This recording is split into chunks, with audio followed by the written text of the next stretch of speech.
Hi, ma'am. Good morning. Usa ka homeowner sa Minglanilla Highlands in Cebu City, in Minglanilla, Cebu. Sabi niya dito, this group of foreigners has been staying in the area doing rituals in the mountain part of subdivision. Yan ang sabi niya dito. So ngayon, okay, concern na ang mga tao dito but wala rasad gibuhat ang subdivision management. So wala ginagawa ang management ng subdivision. I heard na daghan daw ni sila nag-rent sa mga nagkalain-lain na subdivision sa Cebu. Yun ang sabi ng homeowner. So ang question, paano nakalusot sa immigration ng mga ito? Ulitin natin, sila ba ay Afghan, sila ba ay kulto, o sila ba ay mga gorgorista? Kaya ano na ginagawa ng ating mga hukbong sandatahan? Ito po ang kanilang video. Ang video. Ayan. So kung makikita ninyo, nagre-ritual ba sila? Nagpamarcha sila? Very alarming. Ano ang ginagawa? Kasi mga more or less, kulang-kulang daw po 100 yan.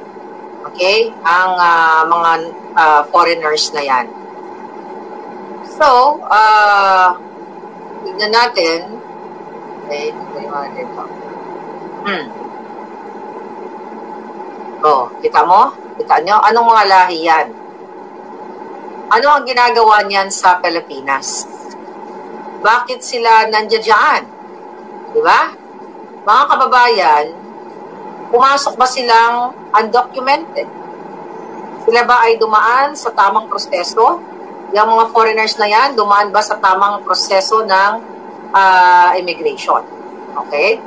So, wait a minute. Okay? Okay, yun na yun. So mga palangga, ang tanong natin, paano nakapasok yung mga tao na yan, na mga iba't ibang lahi? Sabi ko nga, undocumented ba sila? Dumaan ba sila sa backdoor?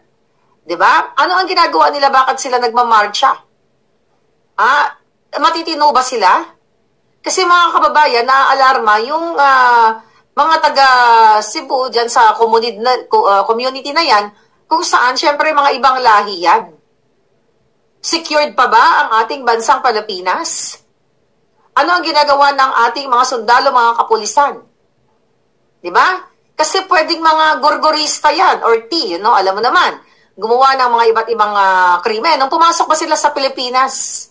Dumaan nga ba sila sa tamang proseso? Meron bang tamang, may passport ba sila? Diba? Dumaan ba sila sa screening? Ano ba yung purpose nila? Kung bakit sila pumasok sa Pilipinas? Sila ba ay mga kriminal sa kanilang bansang pinanggalingan? Ano gagawin nila sa Pilipinas? Mag-organisa ba sila ng mga, ng mga grupo, mga kulto? Sinong kalaban nila? O anong relihiyon ba sila? Or what? Paano sila nakapunta dyan? Baka mamaya bigla na lang magpabang-bang-bang yan o manghidnap yan.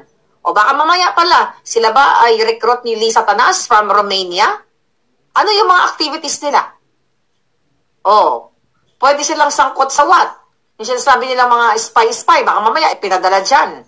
Sinadya ni Bangag, ng gobyerno ng Bangag, na idaan niya mga yan, o papasukin niya mga yan illegally or backdoor or kung saan man sila dumadaan para gamitin niya mga foreigner na yan, baka maghasik ng kaguluhan, then pwedeng mag-declare si Bangag ng martial law, although right now it's not, hindi pa nadideklarang martial law, pero martial law na ang nangyayari sa Pilipinas dahil sa pagsuppress ng ating mga malayang pagpapahayag, malayang right to travel, lahat, ginagago na tayo. Kanina, topic natin about, about tanimbala. Anong ginagawa nila dyan? Recruitment, galing ba sila sa recruitment agency? Magtatrabaho ba sila sa Pilipinas? Kung magtatrabaho ba sila, dokumentado ba sila? Ano ang ginagawa nila dyan, mga kababayan? At sabi ko nga, pinapasok ba yan ni Boying Remulla? Kasi hawak niya ang Bureau of Immigration. Dumaan ba sila sa proper border control? Baka meron yan silang dinalang mga kung ano-ano, mga illegal na, mga pampabang-bang-bang o mga illegal na polvoron o whatsoever. Hindi ba kayo naaalarma sa mga yan, mga kababayan? Nasaan yung intelligence funds ni Bangag? Yung intelligence fund niya. Yung budget ng PNP, ng AFP, lahat. May mga visa ba yung mga yan? Sabi ko, dokumentado ba yung mga yan? Kasi natatakot yung naging epekto ng pag-marcha-marcha nila. Takot ngayon yung mga homeowners, kaya nga nag-message sa atin, di ba? So, para sa mga homeowners dyan, ay may banta sa kanilang seguridad, sa kanilang security. Kasi anytime, parang imagine mo magmamarcha, di mo alam, may mga baril ba yan, may mga pangpasarbog nga dyan, di ba? Sabi ko nga sa inyo. Kaya dapat, aksyonan ito ng, ano pang expect ko sa Bureau of Immigration, sa PNP, sa lahat yung mga yan, na kung may panganib ba silang daladala. Kasi karamihan, mga kababayan, na pumapasok sa isang bansa, lalo na sa Pilipinas, na third world country. Ano yan, pumasok ba sila dyan dahil may job contract sila? O turista lang ba sila? Bakit sila nagre-renta doon? Sabi ng ating sender, ng ating palangga from Cebu, nagre-renta sila ng, ng apartment o mga bahay sa iba't ibang bahagi ng, ng area na yan or sa Cebu. Ngayon, pumasok ba sila sa Pilipinas as tourist? Negosyante ba sila? Investor ba sila? Kasi papasok lang ang mga foreigners sa Pilipinas, it's either turista ka, or negosyante ka, or investor ka.